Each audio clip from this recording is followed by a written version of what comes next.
Fibrocystic breast அப்படின்னு நம்ம வந்து சொல்லுவோம். இந்த ஒரு கண்டிஷனில் வந்து பார்த்தீங்க அப்படின்னா, ஸோ மார்பகங்களில் கட்டிகள் வந்து சின்ன சின்ன கட்டிகளா வந்து இருக்கும். அழுத்தும்போது ஒரு வலியும் வந்து இருக்கும். ஸோ இது மெயினா ஈஸ்ட்ரோஜன்ங்கிற ஒரு ஹார்மோனோட அளவு வந்து நம்ம உடம்புல அதிகமாகும் பொழுது இந்த பிரச்சனைகள் வரும்.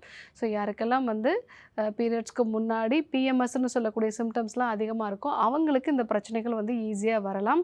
ஸோ அதே மாரி கர்ப்பப்பையில கட்டிகள் இருக்கு. பரம்பரையா அம்மாவுக்கோ, பாட்டிக்கோ வந்து ஃபைப்ராய்டு கட்டிகள், கர்ப்பப்பை சம்மந்தமான பிரச்சனைகள் இருக்குன்னா, அவங்களுக்கும் இந்த பிரச்சனைகள் வந்து வரலாம். ஸோ நீங்க அழுத்தும் பொழுது ஒரு சின்ன வலியோட வந்து மூவ் ஆகுது அப்படின்னா, அதுதான் ஃபைப்ரோசிஸ்டிக் அடினோமா அப்படின்னு நம்ம வந்து சொல்லுவோம். இதே மாரி சிஸ்டிக் சேஞ்சஸ் அப்படின்னு நம்ம சொல்லுவோம். ஸோ மார்பகங்கள்ல கட்டி உருவாகும். அத அழுத்தும் பொழுது ஒரு திராட்சை பழத்த அழுத்துனா எந்த மாதிரியான ஒரு உணர்வு இருக்குமோ, அதாவது உள்ள நீர் நிரம்பிய ஒரு கட்டிய தான் வந்து சிஸ்ட் அப்படின்னு நம்ம வந்து சொல்லுவோம்.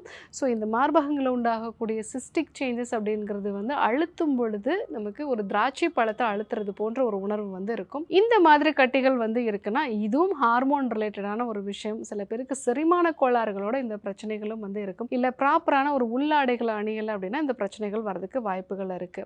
ஸோ இந்த மாதிரியான பிரச்சனைகள் இருக்கு அப்படின்னா, நாம சில உணவு முறை மாற்றங்களை கொண்டு வர வேண்டியது அவசியம். மிக முக்கியமாக காஃபியில் இருக்கக்கூடிய கெஃபைன் அப்படிங்கிறது வந்து மார்பகங்களில் கட்டிகள் உருவாகிறத அதிகப்படுத்துது அப்படிங்கிறது ஆராய்ச்சிகள்லாம் வந்து சொல்லியிருக்கு.